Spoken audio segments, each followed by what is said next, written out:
आला होता। त्याच्यानंतर मी स्वतः या नाट्यगृहाला भेट दिली होती आणि शासनाकडनं 25 कोटी रुपये हे या संपूर्ण परिसराच्या अपग्रेडेशनसाठी दिलेले आहेत। त्याच्यामध्ये नाट्यगृह आहे, कलादालन आहे, सोलार आहे, या सगळ्या गोष्टी त्याच्यामध्ये इन्क्लूड केल्या आहेत। काही प्रशासकीय बाबींमुळे नक्की उशीर झाला आहे, परंतु क्वालिटीचं काम महानगरपालिकेमार्फत केलं जाईल हा विश्वास आहे। महानगरपालिकेच्या सगळ्या अधिकाऱ्यांशी मी चर्चा केलेली आहे। आता रंगकर्मींशी बोलून काही 2-4 सूचना देखील आम्ही केलेल्या आहेत। जसं हे नाट्यगृह जे आहे हे जर व्यावसायिक रंगभूमीच्या निर्मात्याला स्वस्त दरामध्ये आवश्यक असेल तर इथं सोलार देखील बसवलं जाणं गरजेचं आहे, जेणेकरून निर्मितीचा खर्च आणि नाट्यगृहाचा खर्च याच्यामध्ये ताळमेळ बसू शकतो। स्थानिक लोकांना नाट्यगृह उपलब्ध करून देत असताना कमी दरामध्ये जर करून द्यायचं असेल तर ही सोलारची यंत्रणा नाट्यगृहावर आवश्यक आहे। आता आर्किओलॉजीच्या ताब्यामध्ये ही इमारत असल्यामुळं आम्ही बाकीच्या नाट्यगृहांवर जसं सोलार हे रूफिंगवर केलेलं आहे तसं इथं करता येणार नाही। मला आत्ताच महानगरपालिकेच्या अधिकाऱ्यांनी सांगितले की कलादालन जे आहे इथं सोलारची सिस्टीम उभारण्याचं काम सुरू ते करणार आहे।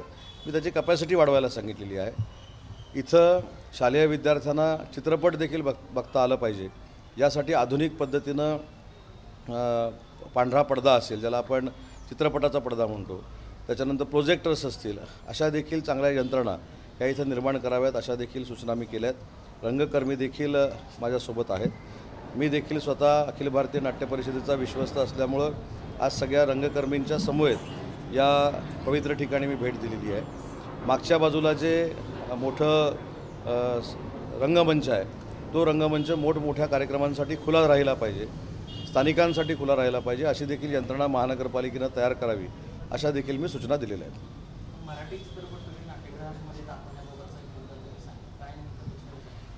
मी असं सांगितलं की ज्यावेळी नाट्यगृहाचं बुकिंग झालेलं नसतं त्यावेळी शालेय विद्यार्थ्यांसाठी जर उपयुक्त असे चित्रपट मराठी आलेले असतील तर ते देखील दाखवले गेले पाहिजेत। हे नाट्यगृह फिनान्शियली साऊंड होण्यासाठी जर काही दिवस रिकामं असेल तर तिथं देखील चित्रपट दाखवण्याची सुविधा, जर चांगले चित्रपट, आता ही जरा ऐतिहासिक वास्तू आहे तर या ऐतिहासिक वास्तूमध्ये मराठी भाषेसंदर्भातले, मराठी साहित्याबद्दलचे, मराठीचा इतिहास सांगणारे असे जर चित्रपट आपण दाखवले तर भावी पिढीला त्याचा फायदा होऊ शकतो। मतदार यादीतल्या घोळाबद्दल काल राहुल गांधी यांनी पत्रकार परिषद घेतली, त्यानंतर काल इंडिया आघाडीच्या बैठकीमध्ये देखील त्या सगळ्या बाबतचा पुनरुच्चार त्यांनी केला आहे। आक्षेप त्यांचा मतदार बघा, बिहारची आता निवडणूक आलेली आहे, त्याच्यामुळं काहीतरी फेक नरेटिव्ह पुन्हा एकदा सेट केला पाहिजे म्हणून हा सगळा उपद्व्याप सुरू आहे। लोकसभेची निवडणूक लागली, त्याच्यामध्ये जे काही जिंकून आले ते योग्य आहेत EVM मधले, आता विधानसभेच्या निवडणुकीला ते योग्य नाही। त्याच्यामुळे एवढीच मोठी शंका असेल तर ते देखील लोकसभेला निवडून आलेले आहेत, EVMवर निवडून आलेले आहेत, त्यांनी पहिला राजीनामा द्यावा, त्यांच्या सगळ्या खासदारांनी राजीनामा द्यावा आणि मग ही मुवमेंट सुरू करावी ना। परत सगळ्यात महाराष्ट्राचं दुर्दैव काय, जे नेते माननीय एकनाथ शिंदे साहेबांवर दिल्लीला जातो म्हणून टीका करतात, आमचे नेते दिल्लीला गेल्यानंतर नरेंद्र मोदी साहेबांच्या बाजूला बसलेला फोटो येतो आणि UBTच्या नेत्यांचा शेवटच्या रांगेत बसलेला फोटो येतो। म्हणजे नाट्यगृहात आल्यानंतर पहिल्या रांगेतनं नाटक बघायचं असतं ना, ते शेवटच्या रांगेतनं राहुल गांधींचं नाटक बघत होते। त्याच्यामुळं महाराष्ट्राला कळलं कुवत कोणाची किती आहे। आमच्या नेत्यांबद्दल आम्हाला अभिमान आहे, जे नरेंद्र मोदी साहेबांच्या खुर्चीला खुर्ची लावून बसतात आणि जे एकनाथ शिंदेंवर टीका करतात ते शेवटच्या रांगेत होते। हा देखील इतिहास काही परिस्थिती बदलली वाटते। हां, बरोबर, मतदार याद्यामध्ये घोळ झाला हे दाखवलं जात होतं, त्यामुळे पाहण्यासाठी ते मागच्या रांगेत बसले होते आणि हे तुम्हाला पटलं। आम्ही जे सांगतो ते पटत नाही, ते सांगतात ते नाही। खुलासा काय अर्थ आहे का त्याला? शरद पवार साहेबांसारखी 56 वर्ष राजकारणात असलेली व्यक्ती ही दुसऱ्या रांगेमध्ये बसली होती, तेव्हा स्क्रीनच होता ना समोर। त्याच्यामुळे माझी आपल्याला देखील विनंती आहे की आता पीठ भरपूर करतील, डोळ्याला त्रास होणार होता म्हणून शेवटच्या रांगेत बसलो, पण सगळेच बसले शेवटच्या रांगेत। त्याच्यामुळं महाराष्ट्राला जे काही कळायचं ते कळलेलं आहे। परिस्थिती उद्धव ठाकरेंच्यावरती का आली वाटते हे त्यांनी अभ्यास केला पाहिजे ना। शेवटच्या रांगेवरून तिकडं पण राहायचं, इकडे बरोबर युतीची चर्चा करायची, कुठंच समाधानी नसल्यामुळे ही वेळ आली। असं सांगितलं जाते की बाल्कनीत मागे बसणं म्हणजे बाल्कनीत बसून बघितलं असं सांगितलं जातं।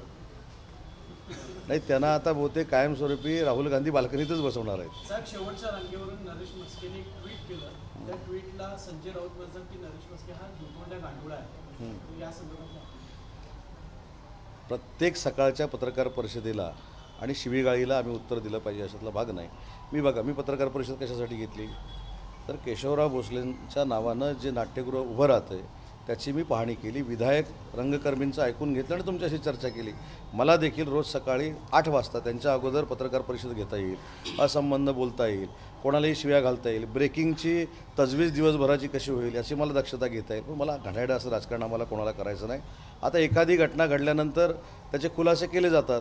आता नरेशजी म्हस्केंनी खासदारांनी जर वस्तुस्थिती महाराष्ट्राच्या जनतेसमोर आणली असेल तर त्याच्यामध्ये मला असं वाटतं की कोणाला घाबरण्याचं कारण नाही.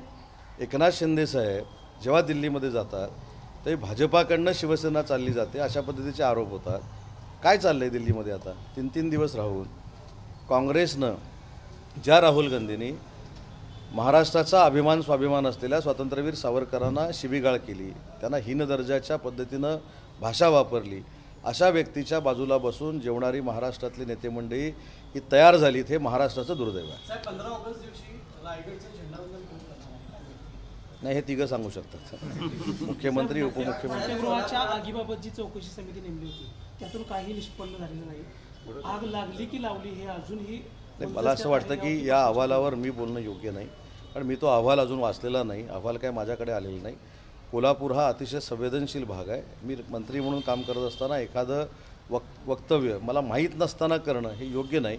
जर अहवाल आला असेल तर पुढच्या वेळी अहवालाचा अभ्यास करेन आणि त्याच्यानंतर तुमच्याशी नक्की चर्चा करेन. साहेब, बिहारची निवडणूक येते. अजितदादा स्वतंत्रपणे बिहारची निवडणूक लढवण्याचं चाचपणी करतायत. एनडीएचे घटक असताना सुद्धा स्वतंत्रपणे निवडणुकीला नाही, शेवटी स्वतंत्रपणे निवडणूक लढायची नाही हा प्रत्येक पक्षाचा स्वतंत्र कदाचित भाग असू शकतो आणि अजितदादा जर निवडणुका तिथे लढवणार असतील तर त्यांना शुभेच्छा दिल्या पाहिजे. अजून काय करू शकतो? तर सोलापूरमध्ये पडळकर आणि रोहित पवार यांच्यातला वाद वाढत होता.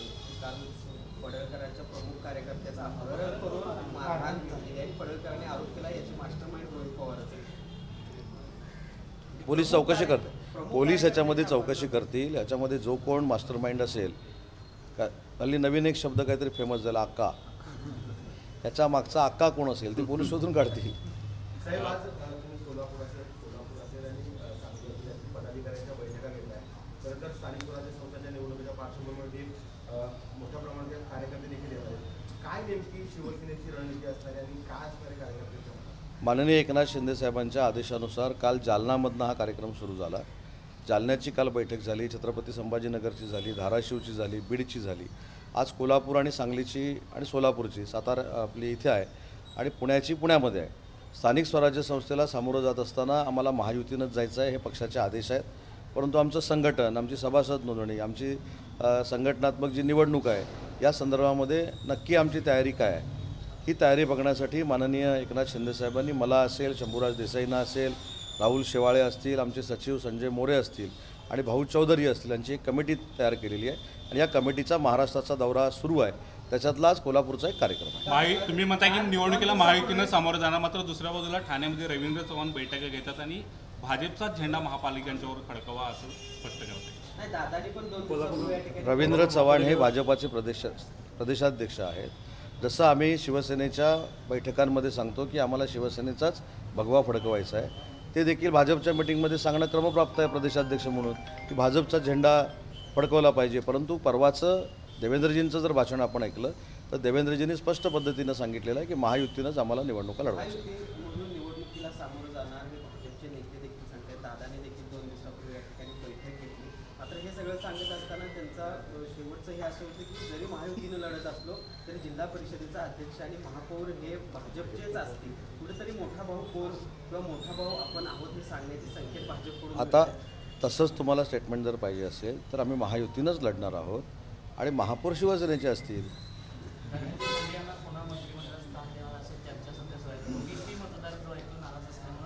मला असं वाटतं की पुढच्या 8-10 दिवसामध्ये अजितदादांचा दौरा पुन्हा कोल्हापूरला आहे. हा अजितदादांना प्रश्न विचारला तर बरोबर.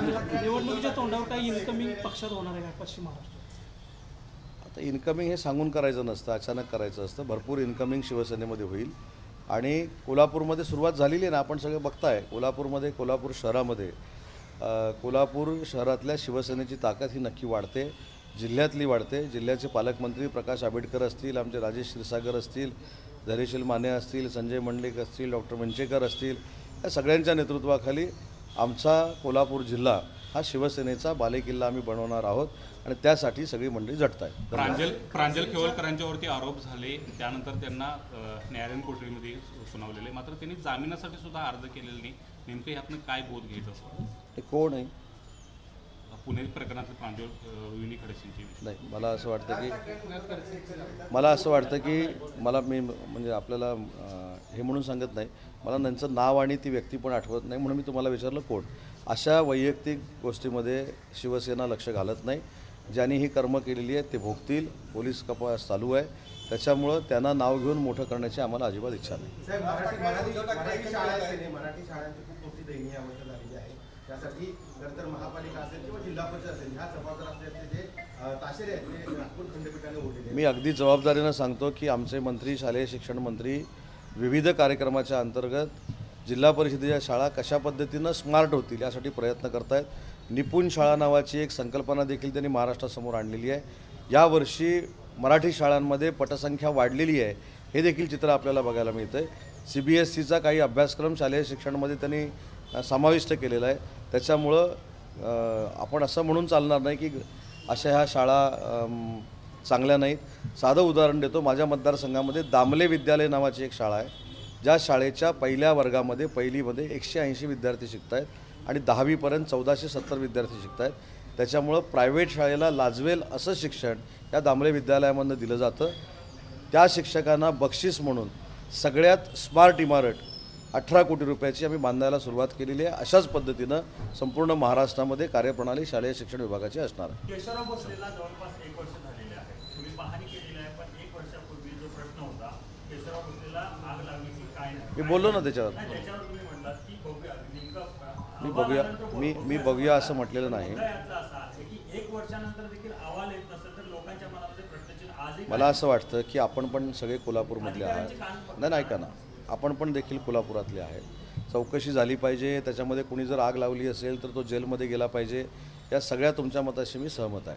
पण एखाद्या विधायक गोष्टीचं आता मी पाहणी करत आलेलं असताना मला जर अहवालच माहिती नाही तर त्या अहवालावर मी काहीतरी खोटं बोलणं अपेक्षितच नाही ना. म्हणून मी सांगितलं. सांगतो ना साहेब, सांगतो ना. आता माझं उत्तर तुम्हीच देऊ नका. माझं म्हणणं असं आहे की याच्यामध्ये मी अहवाल वाचतो आणि त्याच्यामध्ये अधिकारी गिल्टी असेल त्यांच्यावर कारवाई होईल ना. कुणी आग लावली असेल तो जेलमध्ये जाईल ना. त्याच्यामध्ये काय कोण आमचा नातेवाईक असला तरी. त्याच्यामुळे ती चिंता करण्याची आवश्यकता नाही. पण तो काय अहवालच मी जर वाचला नसेल तर त्याच्यावर मी माझी प्रतिक्रिया देणं हे योग्य नाही. कारण मी स्पष्ट असं म्हटलं की या सांस्कृतिक चळवळीमध्ये कोल्हापूर हा संवेदनशील भाग आहे. त्याच्यामुळे मी देखील जबाबदारीनं वागलं पाहिजे, बोललं पाहिजे. आणि अजून एक पत्रकार परिषद संपवत असताना सांगतो की जो एक माहोल ह्या कोल्हापूर जिल्ह्यामध्ये तयार झालेला आहे तो म्हणजे माधुरी हत्तीणे संदर्भातला. तिथं शिवसेनेची भूमिका स्पष्ट आहे. आम्ही सगळ्यांनी अंबानींच्या काही लोकांशी देखील चर्चा केलेली आहे. ही माधुरी हत्तीण परत कोल्हापूरला यावी हीच आमची इच्छा आहे. त्याच्यासाठी सरकारनं कोर्टामध्ये देखील स्वतःहून जाण्याचा निर्णय घेतलेला आहे. आम्ही अंबानींच्या लोकांशी देखील बोललेलो आहोत. त्याच्यामुळं कुठच्याही परिस्थितीमध्ये माधुरी हत्तीण कोल्हापूरला आली पाहिजे ही शिवसेना म्हणून आमची भूमिका आहे. अशाबद्दल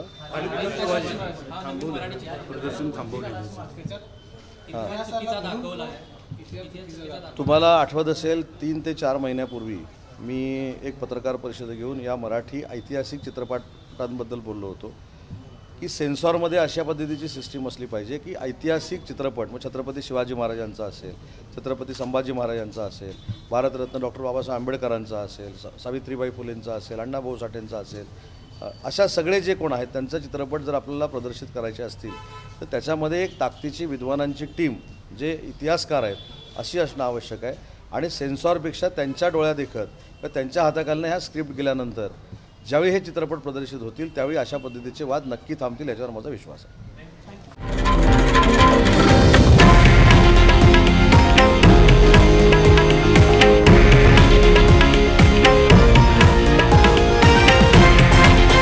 हे आहे देशातील नंबर 1 न्यूज नेटवर्क आणि आपण पाहत आहात TV9 मराठी, एकमेव.